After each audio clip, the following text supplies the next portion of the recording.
Hey guys, welcome back to episode 15 of What the Phuc, a show about entrepreneurship, a reality show about Hey my everybody, how's it life going? and Roberto's life and the startups that we're working on.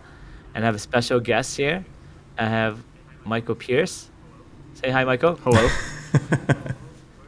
And Michael works at Phuc Labs as a mechanical engineer, a junior mechanical engineer. And when did you join exactly, Michael? I joined September 27th. September 27th of 2021. Not bad. Is that right? That's right. Okay. So let me give you an update for those who haven't listened to this show of where we left off. So summer of COVID, July of COVID, everyone was sick of COVID. And I had this crazy idea that if someone can just suck COVID out of your blood, wouldn't that be amazing? And that was the genesis for what we call the vision valve. And the vision valve is an idea where we basically, and I didn't know how to describe this in these podcasts, but I've been pitching a lot this week. And I want to start the show off by saying we have at least 4 commits to lead our $3 million plus Amazing. round for Phuc Labs. Okay? So that means that this show is going to matter because this show was a hobby. This show was me just trying to tell my kids a diary of what I did, and also, a reality show of whether it failed or succeeded, so that others can learn. So the philosophy is that genius is everywhere, but opportunity is not. And so Michael is one of the geniuses, and we're giving him an opportunity, and we'll give others an opportunity. So on the show so far, we highlighted a couple of guests. The first guest was Midnight Zero, who, when I had this idea, was the engineer I had hired to build the first, what we call MVP, minimal viable product. So the minimal thing that you can build to prove it works. We proved it worked with oil and water. We had a lumens camera, a cheap rinky-dinky 0 to 1,000 reading of how bright something was, and we were able to sort water and oil and remove the oil from water. And because of that amazing demo, we were able to get Phuc Trong, the other me. His name is actually Phuc Ting Trong, which means angel. Ting is actually angel, and he was my first angel investor. He cut a check, and I liked him so much. I said, I'm going to work with this guy because it's like a copy of me, but he's really good at selling stuff. He's good monetization. And his nickname is P Money, actually. So he decided to Like call the himself P Money. I asked him self-proclaimed. what nickname he wanted, and he said he wanted P Money. And so I had to be gangster. So I'm from the 90s, and so I called myself P Diddy. And so Michael calls me P Diddy. I don't know. What do you call me at work, Michael? P. Diddy. Okay, so that's what he actually calls me. So I'm not making this up for the show or anything. Because, as in the 90s, P Diddy is a famous rapper, gangster, mogul, billionaire, top of his profession. And since P Money wanted to be all gangster, I had to be gangster back because I got to represent. And after that, we basically took this idea and we hired people. We hired Vadra, who was on the show, who is a PhD chemist from UT Austin and India, and an immigrant like me, and one of the smartest people I've met. And we hired her. Episode 13, if anybody wants to check it out. Then we hired... Sure. We also hired Aaron, my roommate, and he was actually in episode 13 before Vadra. And Aaron Kessler was my roommate from Harvard, and he actually is helping with the business. And he pitched a bunch of people today, and he's been pitching with me, and he's been helping with all the fundraising. And we've been part of this program called Urban X. But Urban X started, I believe, in August, and we needed help with more engineering, so we hired Fat, who was on the show. Phat, that's really his name. 14, episode 14, the episode right the before one this, before. I believe. And Fat, Phuc Fat, yeah, that's crazy names. And Midnight Zero. And we then decided, the names are too crazy. Vadras, a little bit, not too crazy, but we said, let's tone it down with this Michael Pierce guy. We need to hire someone It's gonna be more generic. But you're not normal, Michael. So let's talk more. You're actually kind of normal. You're from Rhode Island, so that's kind of as normal as you can get. Yeah. Okay, so this guy's from There, Rhode there Island. comes the hate Like I said, genius can be hate found mail anywhere, from even in Rhode Rhode Island coming in, all kinds. Like, what do you mean Rhode Island is normal? Well, I did like I told Phuc when the first time they brought you up on the team. So I was Urban, like Michael Pierce. He's just like one of like he sounds like a superhero or supervillain from like the '90s. Like, oh, I'm Michael Pierce. I'm gonna like kill the world or destroy the world with this like diskette, and then somebody stops you. And yeah, you could be like a spy, like instead of James Yeah. Bond, Michael Pierce, shaken not stirred, I like remember that. during my last interview I had with you guys, you brought that up, and I thought that was really funny, being, generic name, and there's people like Midnight Zero and two Phuc Trungs in the same room. So. yes. Yeah, but we didn't hire Fat actually after you, so I wish I should have had you on first. But Fat was just too awesome a name. I had to have Fat on because But I would not have P Money on until 1 million subscribers. So this is a little incentive for the Phucsters to sign up. But I'm sure we'll get a lot of followers because we're gonna get a pretty fundraise. And I want to talk about the fundraise a little bit on the show. But I'd like to get into Michael. So I like to surprise my employees by having them on the show and forcing them by twisting their arm. But I think Michael, I'd like to surprise them with a little something. So I want to tell you, Michael, that when we posted the job, we didn't pick you first. We picked some other guy. You knew that, right? Did you know I that? did not know that. Ooh, I love it. Okay. So we posted the job for a mechanical engineer, and this other person to be unnamed, who hopefully will be listening to the show, we interviewed him. Actually, you were the first interview, Michael. I liked you. But the only thing I didn't think, compared to the other guy, was your energy is a little bit low, man. And you didn't have the excitement, energy the other guy had. And I think if the other guy comes and works with you, you're like, wow, this guy's really good. And unfortunately, we actually gave him an offer, but we knew we liked you too. So we didn't want to lose you. And this is how you should recruit. So we actually interviewed a bunch of people. Not just him. We interviewed I believe 8 people or something like that. 5 to 8 people. And we're like, clearly it's you or this other guy. And so we went with the other guy. And guess what he said? Why do you think you have this job? Can you guess? I don't want to tell you. I want you to guess. I'm guessing that he said no. Why? I'm not sure. Is he not interested, or? I think it tore him apart because he's decided to become a teacher. How noble. Oh. And so he's like, the time of COVID, yeah, Okay. because he had been teaching and he had loved it in his previous jobs and stuff. And he said, I got to save the world the way I know I can impact it because I've done this teaching and stuff. But I have a little secret that I kind of have to tell you. He really likes this, I believe, because I think he's been checking us out. I'm not sure he's quite perfectly happy with that choice. So this is an open invitation. If he wants to apply again, he's happy to apply. You're offering him Michael's job? And because we know that my parents were both teachers. I'm just saying no because we have more money now. We have $3 million. Well, Michael, plus, we didn't know how to tell you, but you can So, pack your Michael, stuff. You get to be employee. You get to be employee number 1 actually, I did. because the fifth veto said no. You get to be Ringo Starr because the fifth veto is whatever But the main thing is sometimes, guys, it's not about how good you are. It's about saying yes, being there at the right time, making the best of the opportunities.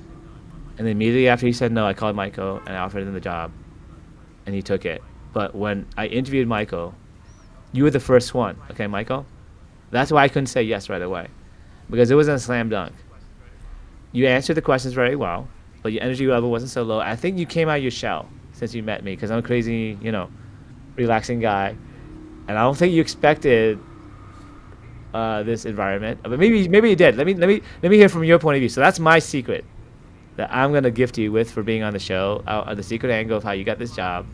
But the reason why we really liked you is obviously, I'll tell you the secret. Okay, I'll tell you the one thing. Okay, when I interview people, do you remember the beginning of the interview, Michael? Where I asked you to role play with me. And I said, the moment I was on my porch and I thought about this idea with COVID and how I could see it with a camera and how can you route it and stuff. It's like, what's the next step? How would you engineer some valve that would route water left or right? Do you remember that moment? I do. Can you tell me what you were thinking? I mean, the immediate thought I had is I was just reviewing all the stuff that was on the website and on all the videos that were online. So, I mean, that was kind of what I just regurgitated back was what I had saw you guys post and thought, that's the way you did it. So that's what I responded with. It's just how you guys had already done it. So that's great. So this show is also about like how do you copy success? Okay, so how do you successfully interview someone, and how do you successfully interview for a job you really want? So what Michael did really well was he actually he basically researched us, and he knew what he was getting into, and he knew that it was a startup, and he really wanted it, and his attitude was, I want a startup, and the reason why, because I came from a company, and we'll talk about that in a little bit, that where I know that that's what I want, but I don't think that was the key question. I don't think you understood the key question. The key question, actually, you didn't realize this, was how would you actually build the MVP, the first version of the gadget, the real engineering? So as an interviewer, you want to see if you want to work with this person. So you say, okay, let's say it was a eureka moment, and I had a mechanical engineer, and I told him the eureka moment idea. What would he engineer, or she engineer, and would that work? And would it be the same thing that we engineered, and along the way? And do you remember? I said, well, how would you actually direct the flow of water? And then you had a really good idea. Do you remember that conversation, or you don't? I remember it ended with me talking about how either having like the stream with the buckets moving on the bottom, or shooting it into the buckets. Okay. Which is what... How simple was that for you? That question.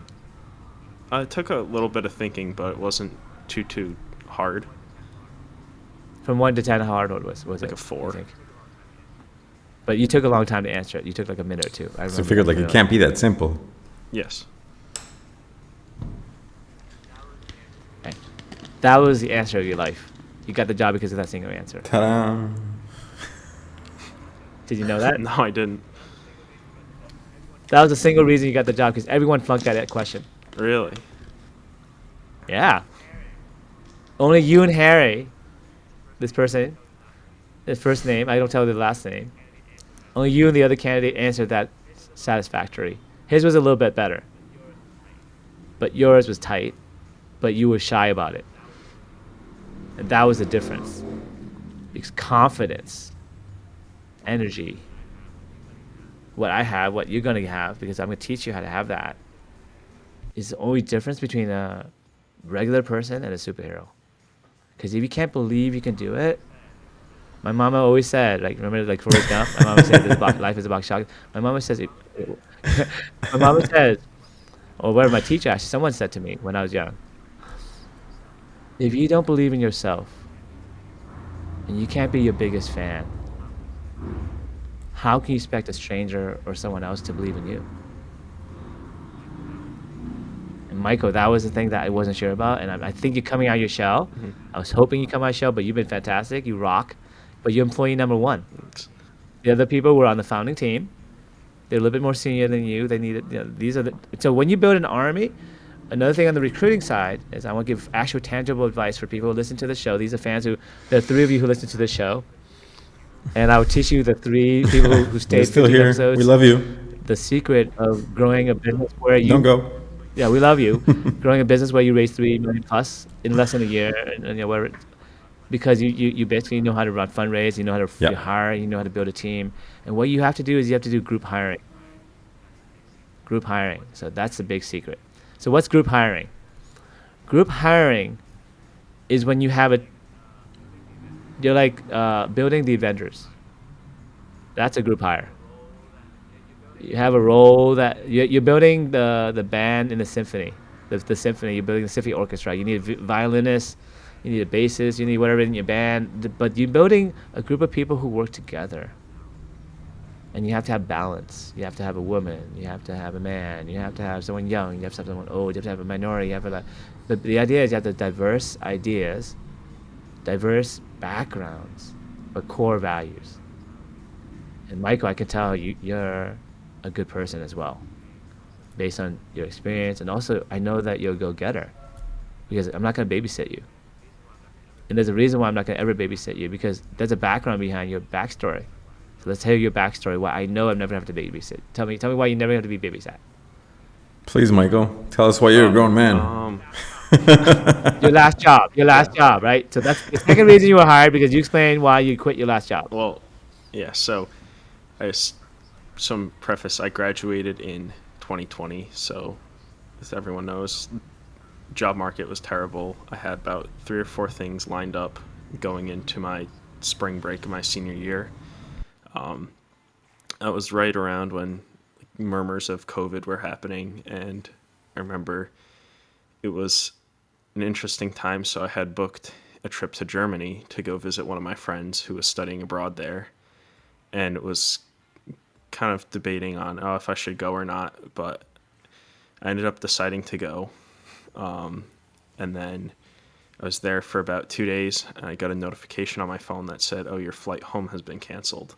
So you were stranded in Germany? So I was not stranded in Germany. Luckily, my sister helped me out. She helped me book a flight back home, and I got home, and it was just an awful time. I remember being on the plane. I got the email that like the rest of senior year was going to be from home, and then it was just like slowly over the next week or so, it was just every job prospect I had got canceled.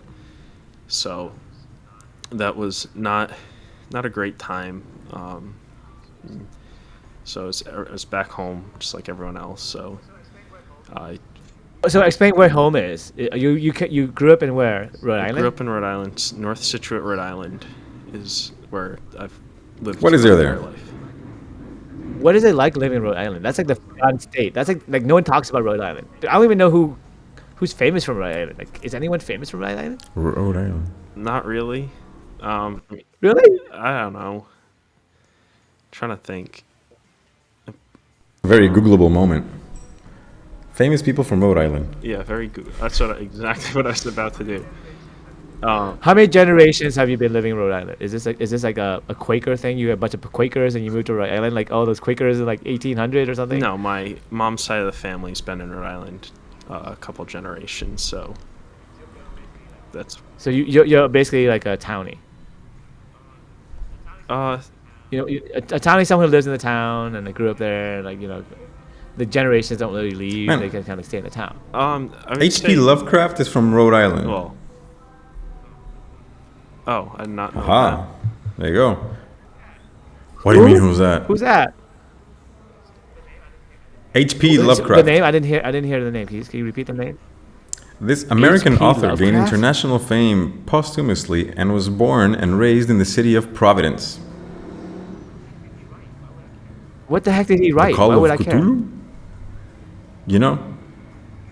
What? What the heck is that? Is that like a I'm mystery gonna book or ignore that something? comment. And well, how do you not know like that? It's the whole like man, they even did like a series not long ago on his work. Like what else? The most significant work. If you're in Providence, be sure to visit H.P. Lovecraft. There's a museum in Rhode Island about him. And well, the Call of Cthulhu, like I can give you like there's a synopsis here. Sure. I mean, you should know this, Michael. I mean, you came from Rhode Island. Okay, let me ask you. How famous is he if Michael doesn't know? Let's see if Michael knows. You just found out. You just found out. Without Googling. You're from Rhode Island. You grew up in Rhode Island. You have generations of Rhode Islanders. This is your pop quiz. This is... Do not tell him, Roberto. Tell me what the book is about, Michael. Do you know what the book is about? The name of the book and what is it about? Your book report for Rhode Island. The most famous writer in Rhode Island, supposedly. I've heard of his work. Like, I know who he is. I've never read any of the books, but I know... Is it fiction or nonfiction? Can you tell me the genre? Science fiction. Okay, what's the plot line? I don't know. So this is Rhode Island for you guys. So this guy's from Rhode Island. Okay, keep going. So now you know where he's from. That's all you need to know at this point. He's from Rhode Island, which is I would say like the Forgotten States.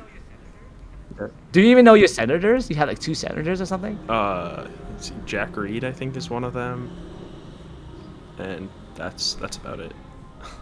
Don't you have 2? Yeah, there's 2. I don't remember the other one. Oh my God. People should be flocking to Rhode Island and run for Senate.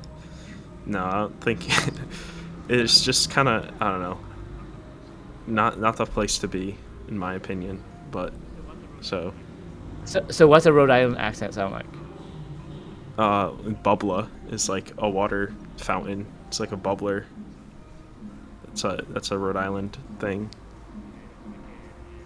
Okay, like wicked is what we say in Boston. That's wicked. Yeah. That's cool. That's wicked cool. And so instead of saying something cool, you name the water cooler. A water fountain is known as a bubbler or bubbler. So that's how cool your slang is. Yeah. You name the water cooler. Pretty much. Okay. Very sensible. Okay. The state of water coolers. Yeah. Okay. Bubbler. The state of bubblers. Rhode Island. Change his license plate, man. Do people have license plates that say that, or is this totally like you're just making this up? No, I don't think I'm sure someone has it. That's like a very that would be a very Rhode Island thing to have. You can get like some grills right on your teeth. Okay. Now see, this is why I thought you had low energy. Okay. This is exactly the interview right here.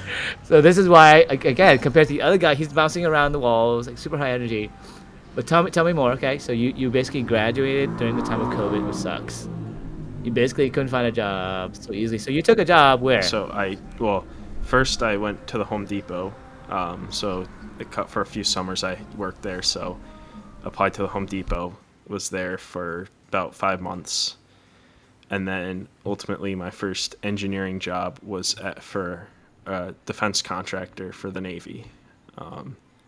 So I ended up there.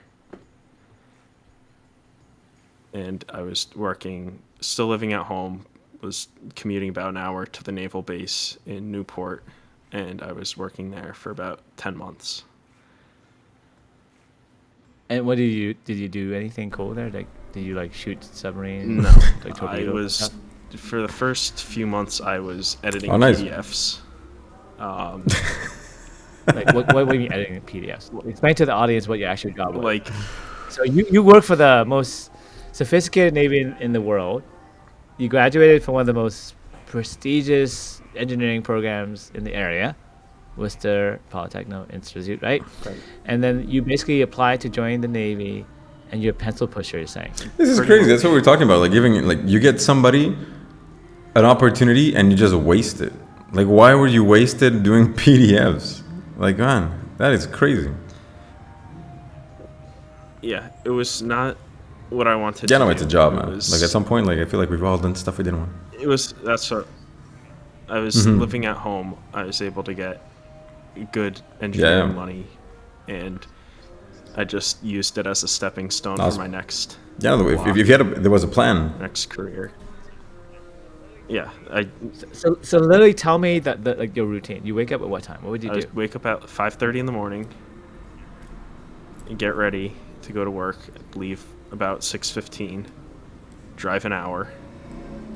Then I would get to work for 7:15. I would then open my email, go through my email, just take my time easing into the day. Then I would just stare at a computer screen until 3:30. Then I would leave at 3:30, get in my car, drive an hour and a half home because there was traffic. Get home, go for a walk in my neighborhood, eat dinner, then go to bed. For 10 months? All right, let's get real, man. For 10 months. Let me get real, okay? I have a single question to ask you. Did you play solitaire or freestyle? No. What was the game that what was the thing you did to basically bide your cage? So there weren't any games on the computer. It was all locked down. So I would just have YouTube videos running in the background pretty much all day. just for some sort of noise, some sort of background, some sort of anything, just because it was so quiet and just a cubicle farm with artificial lights and just terrible. So what I did. Was that like the prototypical experience there for the employees there, or how was it like? Was that atypical or what? Well, yeah, so I think it was sort of atypical. So my first day was December 21st, 2020. So so half of the office was government employees, half of them were contractors. So there were no government employees there whatsoever because they were all using their vacation because they can't carry it over to the next year. So there was maybe 4 or 5 people in the office, and then the rest of the people were working from home. But since I was new, I wasn't allowed to work from home. So I would just go into the office and sit there, and like, I remember my second day, they just handed me this massive binder that was a manual. And I just read a manual for 8 hours a day. It took me like 3.5 weeks to get a computer that worked. And then when I got the computer, the next day I came back in and it had to be sent out for tech support because there was some issue with the person who like previously used it, and it just reset all of my data on the computer. That's crazy. I mean, like, and you're working for the Navy here, so I mean, like, all this is taxpayers' money, right? So and this is like just severely inefficient. It's just and so you very inefficient. okay? Did you guys hear about the Navy controversy, where essentially I think it was in like is in Southeast Asia, where essentially this guy was a procurer for the Navy. He would actually supply Navy ships with stuff like napkins, toilet paper, whatever, the stuff that Navy ships need. And he would basically run this brothel and have the admirals and have all the people who worked in the Navy. Essentially, all they had to do was just have their ships anchor at that port and then give him that work. And they would just party all they want on him, literally. He would fly them on vacations with their families. He'd get them any hookers they wanted, drugs, sex, money, food, concierge, MVP. The only thing is just waste a little bit of taxpayer money by docking the ship right there. And then one of the people that were helping him schedule basically the docking, he got caught, and he threw this guy. He's an Asian guy, I believe he's like either Filipino or something like that, Indonesian or something like that. And he got pissed off. He went on a podcast and he said, "I'm not the bad guy here. The Navy investigated everyone underneath that guy, but all those admirals in the Navy." If you had to you had to put all those admirals in jail for the ones who actually went to and had used my services and was part of this corruption. There'll be no admirals in the Navy. There'll be no more admirals in the Navy. And now, if you look at the news and Google it, now that's starting to come to light, and these admirals are going to get their due as well. But basically, the Navy, for many, many years, would basically get vacations, hookers, booze, anything they wanted through corruption from this guy. It was super simple. Just bill this guy.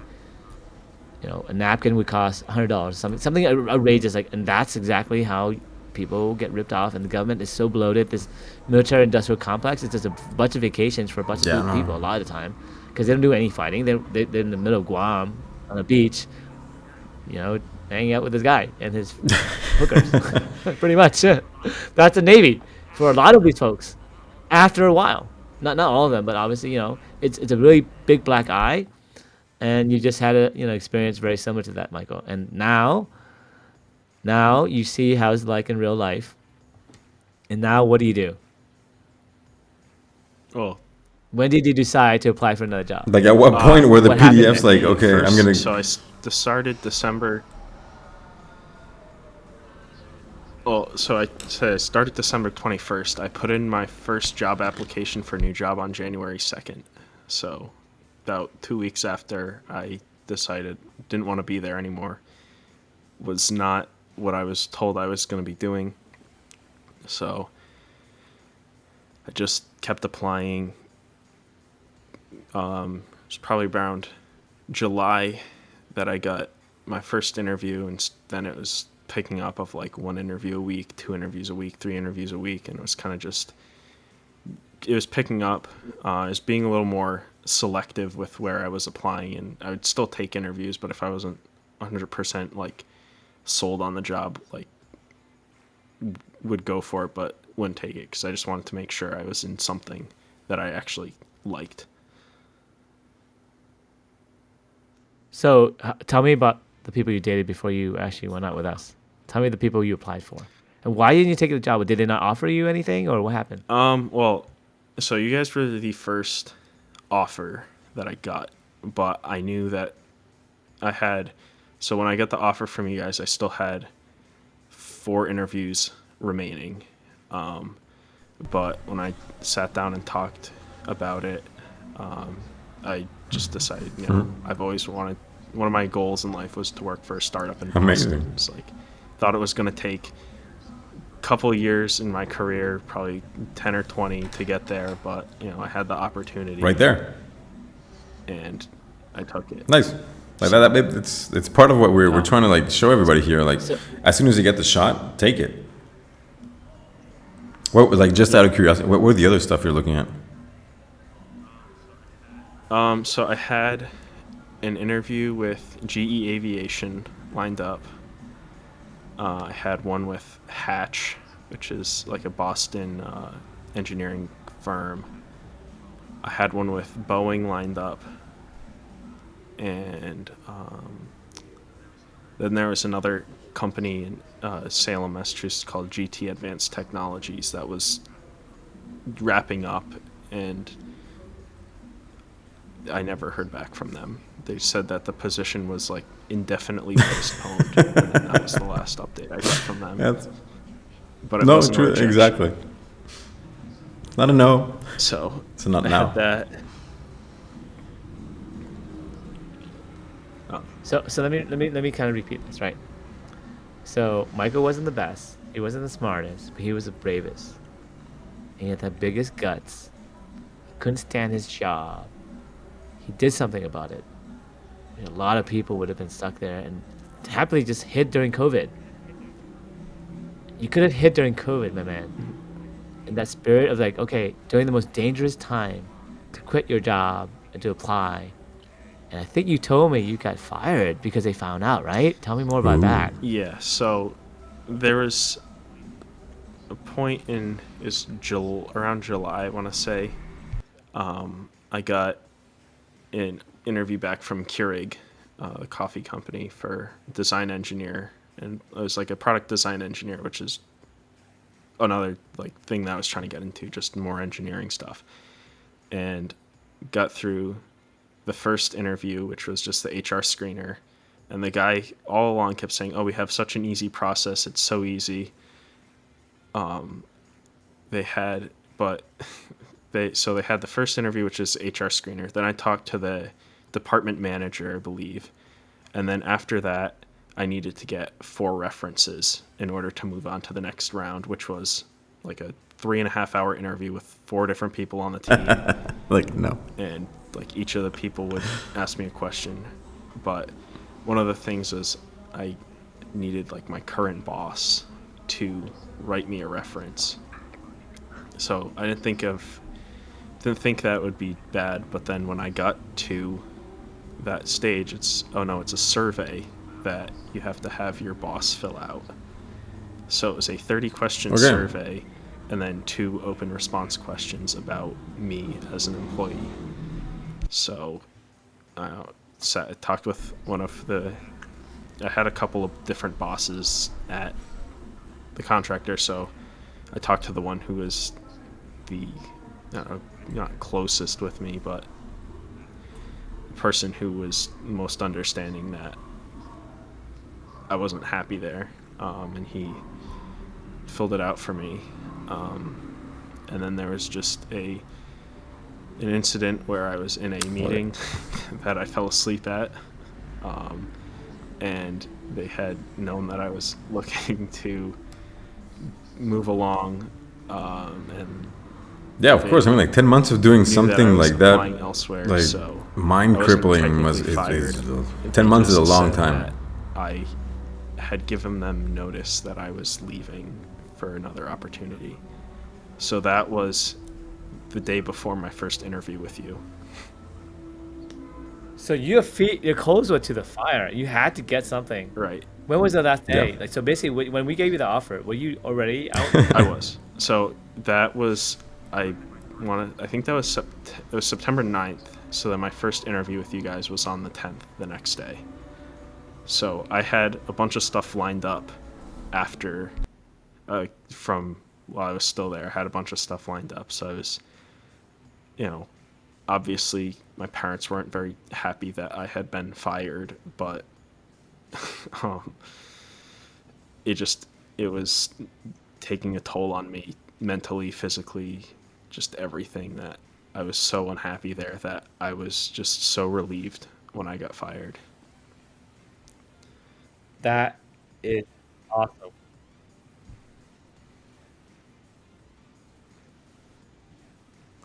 Yeah. So I had So, at work on my calendar, I had September 30th like circled and highlighted of no matter what, that was going to be my last day because I just was so done with it. So it came a little earlier than anticipated. I really just I knew I had my car insurance payment coming up, so I just wanted to make sure that was covered, and then I'd be out of there and figure it out from there. do you know how much guts that took? What you just did? I don't know. I was just doing it because I was just so done. Like, I just did not want to be there anymore. So that's why. So that's the second reason I hired you. Okay. So the hunger. So when you hire for people, it's not the smartest person. It's the hungriest person. It's the one who wants the job the most, and wants to really has had the experience of life. And I've actually had bad experience before where I hired people out of college, and because they don't have much life experience, they think they deserve what we gave them. And I think this time, in terms of mentorship, I was trying to find hires that actually knew what the world was like and actually really optimized for people who wanted to be here, who wanted this opportunity that, like, for them, they couldn't imagine working anywhere else because they're never gonna get this job again and this environment again. And so, what makes me really proud is the other day you said, I feel like I've never graduated college. I went back to college when I went and worked here. So let's talk more about that. What do you mean when you said that? Yeah, so I guess one of the things that I liked about where I went to school, WPI, was all of the like advanced engineering classes were all project based. That you had some sort of project or deliverable due as at the end of every class, and I just always enjoyed being able to build something, do something, make something, just like tinker around, figure it out. And basically that's exactly what I'm doing here. It's every day you go in, try to build something, try to make something, get it working. It doesn't feel like work at all. It just feels like I'm back in college working on a project. Granted, Yeah, and like, what, it's you're self-taught, which is great, and like all this stuff. You know that, I think I told you, I only took 2 computer classes my entire life. I taught myself how to code. I won the Boston coding contest when I was 10 years old. I was writing video games Exactly. when I was in my teens. And I went and took economics as my major, East Asian studies, because I wanted to do business. Because I knew the technology I could pick up no problem. And I remember having a job like you, where I was making a lot of money. I was consulting between my first startup and my second startup. And I was charging $80, $100 an hour, a lot of money, like $200,000-300,000 a year. I was actually billing 50 hours, 60 hours a week sometimes. And that's like the dream come true. I would play golf, I messed around. I didn't really have any responsibilities like you. I would just show up, do like an hour or two of real work, mess around the other time. But I was just too good that, like, I had to wait for people. And it wasn't Keep my the fault. safety. But at the same time, it was so sucking. It felt like you were trying, you were dying. That you were just losing your soul. And I couldn't imagine doing one more day of that For the job. first time. Even though I was making $200,000-$300,000, doing very interesting work, because I knew I had way more potential. I wanted to invest in myself. I wanted to invest in a journey. I wanted to invest in a better movie, right? And I saw that in you, Michael. So that was the reason I hired you. You know that? No, I didn't. Yeah. So I saw a little bit of you and me, because your reaction would have been my reaction had I had that job. But that's not the normal reaction, man. People would say, well, let me do 2 more years of this, pad my resume, go back to grad school or something, because I'm going to hide during COVID. And I'll be the best employee hiding so I can preserve this ladder that I'm on. And I'll just figure out the next rung of the ladder. I was just stay safe on the stair. I'm going to stay safe on the stair right here. And you said, let me jump off these stairs, and I have no idea what stair I'm going to land on, but hopefully this is a startup stair. And Fat told me something that I didn't realize either the other day. And that's why I had him on the podcast as well. He said he prayed, and he saw the job post, he applied, and he got it. Did you do anything special? No, I was. I would just go on to Indeed, like just all the job. This one was on Indeed. I was having the most luck with Indeed, just in general, with hearing back from people. So I would go on every single day and just apply to every single one of the postings, and then I'd do a little bit of research, and that's what I saw. Oh, startup in Boston. That's what I want, and then just applied for it, and look what happened. So you sprayed and prayed. yeah, Is that what you're saying? yeah, it was. So we weren't special. We just one of 100 jobs you applied Oh to. yeah, And then once you got the interview, you just then do a little bit more research, so you feel like, so we feel special, okay? But then you find it pretty interesting. How do we rank among your Keurig, let's say, and other possible jobs for you? well, it was. I mean, the most interesting. Less than a minute. Like, in terms of what I could find out, like I said, I had some with much bigger companies that are like, you're just going to be another engineer at a desk. There was it just seemed the most interesting. Like I said, I just wanted to be at a startup in Boston. That was my like dream, not dream job, but like that was my goal. I was like, if I can do this, then I'll have a like successful career. I've met every goal I wanted to do. So, you know, after each interview, it was like, okay, I'm more interested. I'm really interested. Like, this is what I want to do. And can you describe to the audience in a nutshell what you think we do what you think that technology was at the beginning? What, in a nutshell, less than 1 minute, what do you think we invented? And why was it interesting for you? I wanted to kind of dive deep into like it was the most interesting. What does that mean? It just was like the most. Yeah, like, all right. I guess when I first saw it, I had no idea what it was. To be completely honest. yeah, because that's like the watched all funny part is videos that there's on nothing within your pool of knowledge Minecraft. that you're like, oh, this I looks think like I this understand thing. what it's doing. So you I kind of thought it was like just like a filter. attach some concept of stuff you already I knew. realized it was But when you're like looking at it and you're like, huh, rewatching like everything, what the so hell? That's how it works. That's Got what a makes it pretty interesting decent as well. Like you understanding see, of it's new. It's something you haven't encountered before. it. I think it was like coming into the lab and actually seeing it is when I realized, okay, this is what the whole thing is. Like, it clicked in my mind what you guys were doing. Yeah. Okay. So this is the interesting part of the podcast. Okay. I didn't know what it was either. I didn't know how to describe it. You didn't know how to describe it. And we had to come with some crazy names to describe it. And guess what that means, man? What? It means it's unique. It's one of a kind. It hasn't been thought of before. It's so strange. It disorients you. Right. Is this magic? Is this fake? Are these guys full of shit? I mean, what the heck's going on here? It's like your head's spinning. Right. I mean, I think.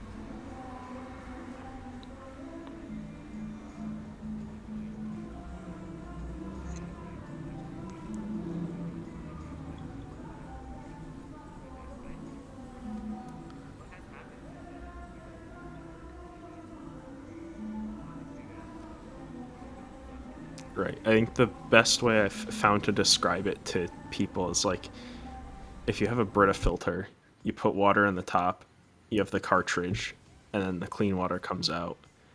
And basically, you take the cartridge out and make Please. that all computer powered instead of a cartridge, and the clean water comes out on the bottom. It's like the simplest way I've been able to like describe it to my parents and people who just don't get it or just don't understand what it is. Like you said, it's just so new. So And like, so let me do the timeline. So I had the idea in July. Let's give you the timeline. I built the MVP by October. Excuse me. We built 4 or 5 versions of the product over time with Michael's help. And Michael had joined, literally, this is what, January 2022? You had joined September 2021. You've been here for 4 months, something like that, right? yeah, And what has happened since then is we went through another couple of iterations, and we finally figured out how to tell the story, because the last couple of weeks I have been fundraising as part of Urban X, getting ready for demo day. And this week we presented for demo day at Urban X, and I finally know how to tell the story now. You want to hear the story I've been pitching to get the $3 million plus? yes. Okay. So this morning I did this. I kind of told you a little bit, Michael. But what I think we've invented is the first transistor for water. Okay? Hear me out. Silicon Valley, the whole electronics revolution, was built on a transistor being discovered. A transistor has electricity go straight, electrons go straight, and it goes left or right. Every computer uses a transistor. Everything in modern technology uses the concept of a transistor. But what if you apply it to water? Water is the most important resource we have in reality. It's not an electron. It's 70% of all humans. It's where precious resources exist. And if you take water and you make a conveyor belt, and the conveyor belt has packages, and those packages are the particles in the water, what we've invented we call hydro robotics. Hydro meaning water, and robots. What's a robot? A robot has eyes. A robot has eyes. We have cameras looking in the water, sensors, and the robot has a brain. It has AI, computer vision, trying to figure out what's going on. And the robot has hands, and the hands are moving the water like a transistor. It's moving it left sometimes, it's moving it right sometimes. And we can move anything as long as we can see it. So the speed limit is how fast can you see it, and how fast can you move the water. Like a transistor, how fast can the transistor process? And the first transistor was a little bit bigger, but now we have billions of processors and billions of transistors in our phone. This is the beginning of cleaning our environment, clean tech, recycling batteries, metals, mining, waste treatment, everything in the universe, as long as you can see it. It's a digital way to do something that was analog, because we don't use matter. We don't use membranes. That's matter. We don't need energy to push through the membranes. We use information. And this was predicted in 1857 by the great James Maxwell, one of the greatest physicists of all time. Einstein, Newton, James Maxwell. Maxwell's equations is the fundamental equations for all of electromagnetism. All electronics uses his theories and his combination of all these equations. And he was working with fluids, and he said the same thing. If you can see something coming, if you had a demon, Maxwell's demon, look it up on YouTube. You can do this. You can move particles by opening a door, having it go right, having a transistor. He didn't call it a transistor, he called it a demon. And the demon would move things left, and then the demon opened the door right, and the demon didn't exist. for hundreds of years, thousands of years, millions of years, until 10 years ago. 10 years ago, it's possible. We can build for the first time. Every AI company before we How much came you using? along 77? would look at water, would gaze upon water. Oh, 7. We're the first one to move it, Shit, it's a lot. left or right, as a transistor. And that's the investment opportunity that our VCs see. That's why we have 4 people who want to lead our round. That's why we're the belle of the ball. We've got major players coming in, wanting a piece of us. Because Silicon Valley, that's like 40, 50 years ago. But our planet needs cleaning today. And this is the Jedi weapon we needed. This is the lightsaber. And when we show this lightsaber to our customers, to mining companies, to battery companies, to anyone who wants to take smelting, where right now the only option to sort things in batteries, right, or metal is I burn something super hot. Slowly but burn aluminum surely. to 1,000 degrees. I emit CO2. I hurt the environment. 7% of all global warming is caused by smelting. Okay? Because it uses matter and energy. 7% of all CO2 emissions. 7%, right? And now, instead of matter and energy, including the environment, we can recycle everything that we use. Electronics, metals, everything. Using information with no energy. Very low energy. Just to be able to see. Energy, the lights, the camera, all that. We did the math. It's marginal. Okay? It's a breakthrough. And Michael, you're employee number 1. You get to build the transistor. I told you this morning. That was the first time I gave that speech this morning, right? Yeah. Did it sink in yet? No, it's not really. It's getting there. Yeah. So the team who wants to join, people who want to join the company, right? You get to join the revolution where you build the transistor. And what can a transistor do, okay? A transistor can take copper and move it left, and aluminum, move it right for metals or gold, whatever it is, right? Something valuable. But what if it can move something valuable like metals left, like a transistor would, but if you see pollution, you see PFAS, you see mercury that's poisoning the waters of Flint, Michigan, where the EPA and all these Superfund sites exist. And we know exactly where to find them in the Hudson River, and like we're destroying our planet. What if we take that Part of that, trash Michael. and go treasure hunting? Where we take that mercury out of the water and sell it for millions of dollars. We know exactly where to find it. We use our vision valve. It's super easy because you have water in and a transistor that says pollution out, natural things back in to the river. And anything valuable in the Hudson River, anything valuable in the tailing ponds of the mining operation, that's money for you to pay for that remediation. So the government loves it because we clean Flint, Michigan, and no one has to get lead poisoning and kids don't have to die. We save the world. The town of Flint, Michigan makes a ton of money selling the mercury because we profit share with them.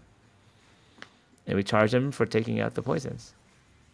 So we take someone else's trash and we make it our treasure. And we clean the environment and we save the world. That's what you're doing, Michael. Yeah. No, it is. It's like, I don't know how to describe it. It's just really cool to be a part of it.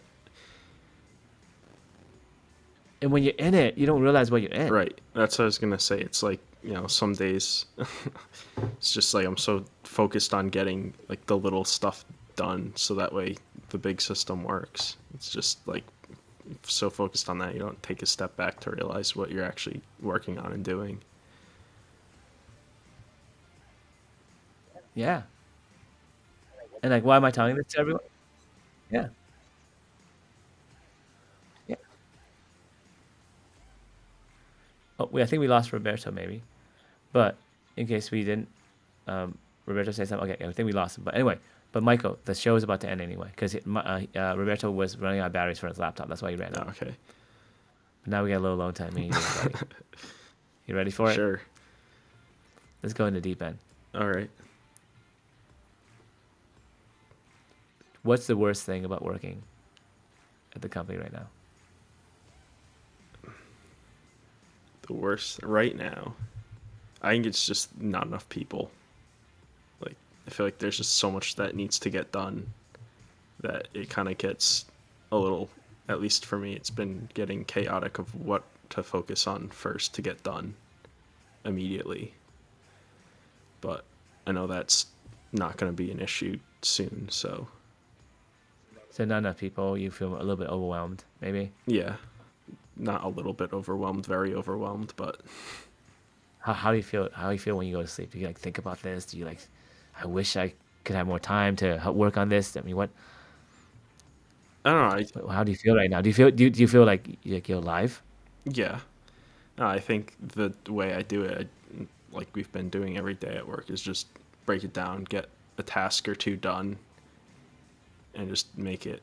I think that's been super helpful in terms of me being productive, is just breaking it down into small, easy to achieve tasks versus a huge task with no steps in between.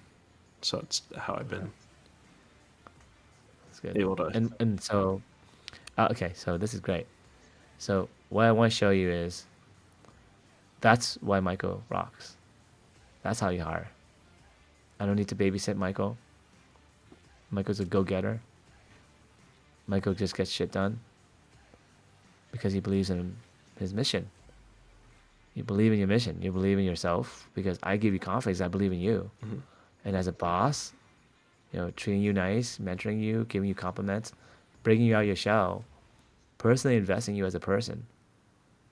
Hopefully you feel that, right, Michael? Yeah, I do. I think, the one thing I guess is you're always, at least with the hardware people too, is I'm comparing myself to Midnight and Rick, who have 20 and 40 years of experience on me. So, but also having that like mentorship from them too is just an incredible tool that I don't think I'd get anywhere else either. So, Yeah.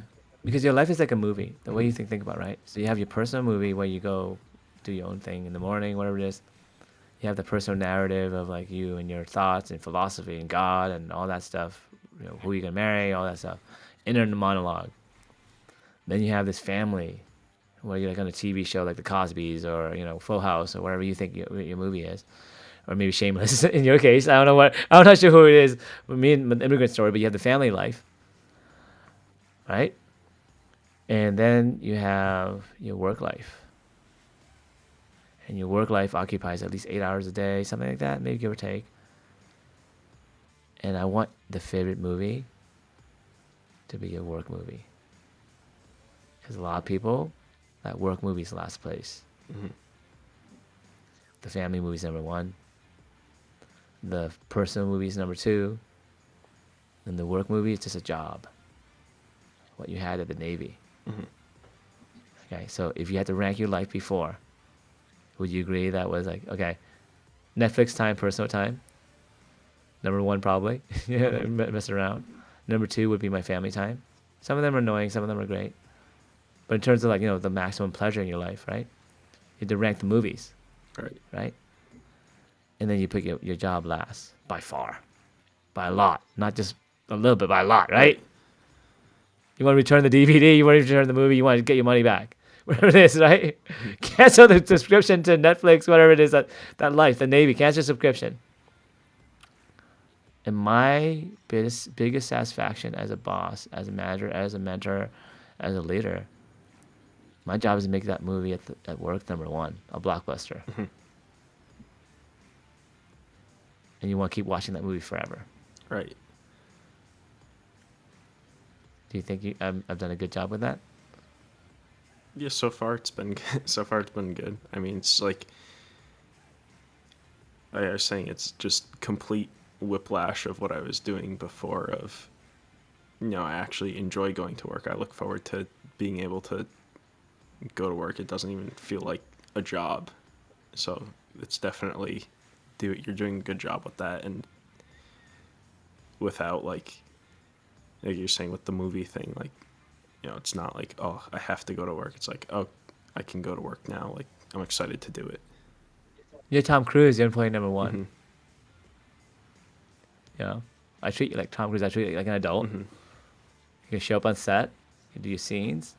You prepare any way you want. You're a professional.